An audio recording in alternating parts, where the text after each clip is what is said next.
கர்த்தருக்கு ஸ்தோத்திரம். இயேசு கிறிஸ்து நாமத்தினாலே வாசிக்கிறேன். 1 ராஜாக்கள் 11ஆம் அதிகாரம்.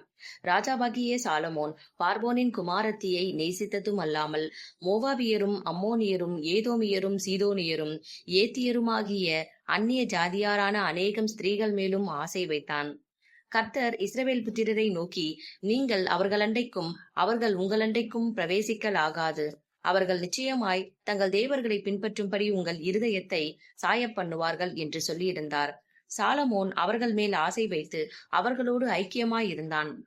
அவனுக்கு பிரபுக்கள் குலமான 700 மனையாட்டிகளும் 300 மறுமனையாட்டிகளும் இருந்தார்கள்.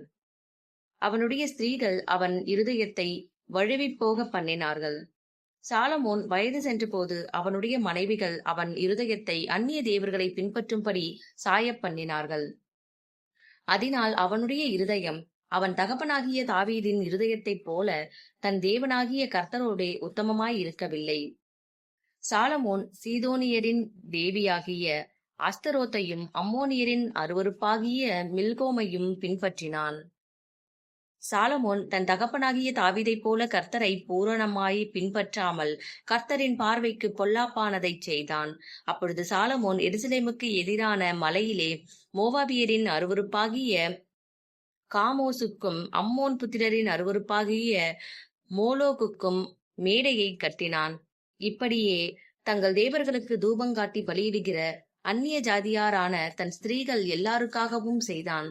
ஆகையால் இஸ்ரவேலின் தேவனாகிய கர்த்தர் சாலமோனுக்கு 2 விசை தரிசனமாகி அந்நிய தேவர்களை பின்பற்ற வேண்டாம் என்று கட்டளையிட்டிருந்தும் அவன் கர்த்தரை விட்டு தன் இருதயத்தை திருப்பி அவர் கற்பித்ததை கைக்கொள்ளாமற் போனதினால் கர்த்தர் அவன் மேல் கோபமானார். ஆகையால் கர்த்தர் சாலமோனை நோக்கி, நான் உனக்கு கட்டளையிட்ட என் உடன்படிக்கையையும் என் கட்டளைகளையும் நீ கைக்கொள்ளாமற் போய் இந்த காரியத்தை செய்தபடியினால் ராஜ்யபாரத்தை உன்னிடத்தில் இருந்து பிடுங்கி அதை உன் ஊழியக்காரனுக்கு கொடுப்பேன். ஆகிலும் உன் தகப்பனாகிய தாவீதின் நிமித்தம் நான் அதை உன் நாட்களிலே செய்வதில்லை. உன் குமாரனுடைய கையினின்று அதை பிடுங்குவேன். ஆனாலும் ராஜ்யபாரம் முழுவதையும் நான் பிடுங்காமல் என் தாசனாகிய தாவீதின் நிமித்தமும் நான் தெரிந்து கொண்ட எருசலேமின் நிமித்தமும் ஒரு கோத்திரத்தை நான் உன் குமாரனுக்கு கொடுப்பேன் என்றார். கர்த்தர் ஏதோமியனான ஆதாத் என்னும் ஒரு விரோதியை சாலமோனுக்கு எழுப்பினார். இவன் ஏதோமில் இருந்த ராஜகுலமானவன். தாவீது ஏதோமில் இருக்கும்போது படைத்தலைவன் ஆகிய யோவாப் ஏதோமில் உள்ள ஆண் மக்களை எல்லாம் சங்கரித்து வெட்டுண்டவர்களை அடக்கம் பண்ண போனான். அவர்களை எல்லாம் சங்கரிக்கும் அளவும் தானும் இஸ்ரவேல் அனைத்தும் அங்கே 6 மாதம் இருக்கும்போது ஆதாதும் அவனோடு கூட அவன் தகப்பனுடைய ஊழியக்காரரில் சில ஏதோமியரும் எகிப்திற்கு போக ஓடிப்போனார்கள். ஆதாத் அப்பொழுது ஒரு சிறு பிள்ளையாயிருந்தான். அவர்கள் மீதியானில் எழுந்து பாரானுக்கு சென்று பாரானிலே சில மனுஷரை கூட்டிக் கொண்டு எகிப்திற்கு பார்வோன் என்னும் எகிப்தின் ராஜாவினிடத்திற்கு போனார்கள். அவன் இவனுக்கு ஒரு வீடு கொடுத்து இவனுக்கு ஆகாரத்தை திட்டம் பண்ணி நிலத்தையும் கொடுத்தான். ஆதாதுக்கு பார்வோனின் கண்களில் மிகுதியான தயை கிடைத்தபடியினால் அவன் ராஜஸ்திரீயாகிய தாப்பெனேஸ் என்னும் தன் மனைவியின் சகோதரியை அவனுக்கு விவாகம் செய்து கொடுத்தான். தாப்பேனேசின் சகோதரியாகிய இவள் அவனுக்கு கேனுபாத் என்னும் ஒரு குமாரனை பெற்றாள். அவனை தாப்பெனேஸ் பார்வோனின் வீட்டிலே வளர்த்தாள். அப்படியே கேனுபாத் பார்வோனின் வீட்டில் அவனுடைய குமாரருடன் இருந்தான். தாவீது தன் பிதாக்களோடே நித்திரையடைந்தான் என்றும் படைத்தலைவனாகிய யோவாப் இறந்து போனான் என்றும் எகிப்திலே ஆதாத் கேள்விப்பட்ட போது ஆதாத் பார்வோனை நோக்கி, நான் என் சுய தேசத்துக்கு போக என்னை அனுப்பிவிட வேண்டும் என்றான்.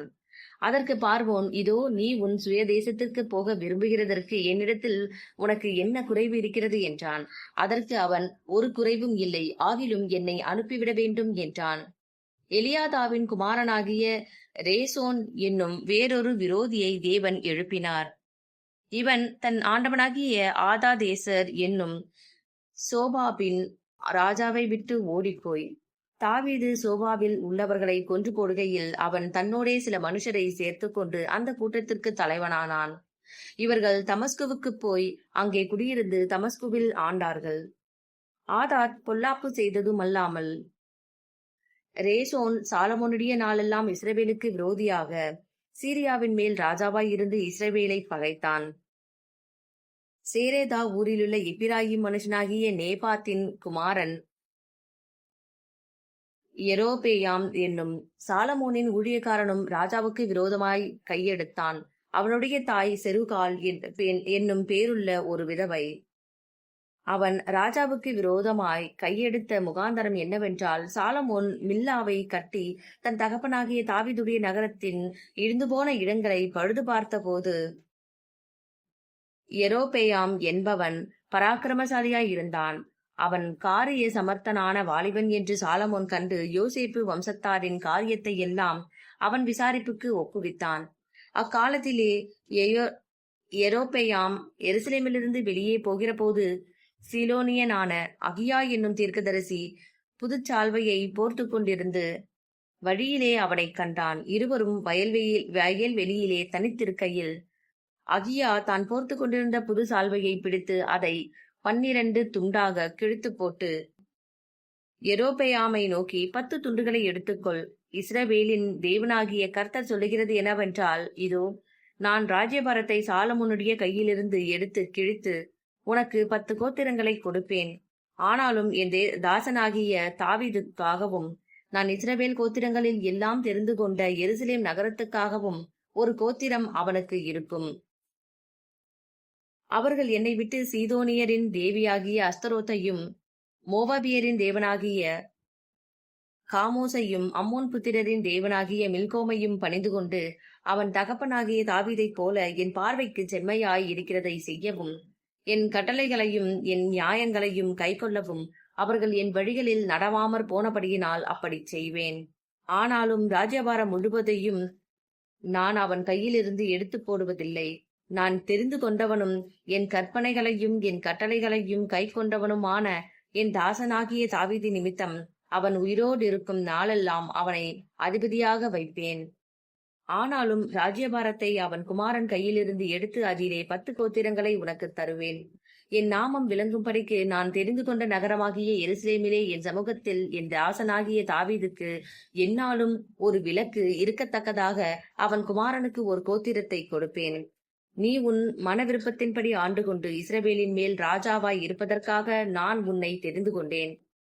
நான் உனக்கு கட்டளையிட்டதை எல்லாம் நீ கேட்டு கை கொண்டு நீ என் வழிகளில் நடந்து என் தாசனாகிய தாவீது செய்தது போல என் கட்டளைகளையும் என் கற்பனைகளையும் கைக்கொள்ளும்படிக்கு என் பார்வைக்கு செம்மையானதை செய்கிறது உண்டானால், நான் உன்னோடு இருந்து நான் தாவீதுக்கு கட்டினது போல உனக்கும் நிலையான வீட்டை கட்டி இஸ்ரவேலை உனக்கு தருவேன். இப்படி நான் இந்த காரியத்தின் நிமித்தம் தாவீதின் சந்ததியை சிறுமைப்படுத்துவேன். ஆகிலும் எந்நாளும் அப்படி இராது என்று சொன்னான். அது நிமித்தம் சாலமோன் யெரொபெயாமை கொல்ல வகை தேடினான். யெரொபெயாம் எழுந்து எகிப்திற்கு சீஷாக் என்னும் எகிப்தின் ராஜாவினிடத்தில் ஓடிப்போய் சாலமோன் மரணமடையும் மட்டும் எகிப்தில் இருந்தான். சாலமோனின் மற்ற நடபடிகளும் அவன் செய்தவை அனைத்தும் அவனுடைய ஞானமும் சாலமோனுடைய நடபடி புஸ்தகத்தில் அல்லவோ எழுதியிருக்கிறது. சாலமோன் எருசலேமிலே இஸ்ரவேலை எல்லாம் அரசாண்ட நாட்கள் 40 வருஷம். சாலமோன் தன் பிதாக்களோடு நித்திரையடைந்து தன் தகப்பனாகிய தாவீதின் நகரத்தில் அடக்கம் பண்ணப்பட்டான். அவன் குமாரனாகிய ரெகொபெயாம் அவன் ஸ்தானத்தில் ராஜாவானான். ஆமென்.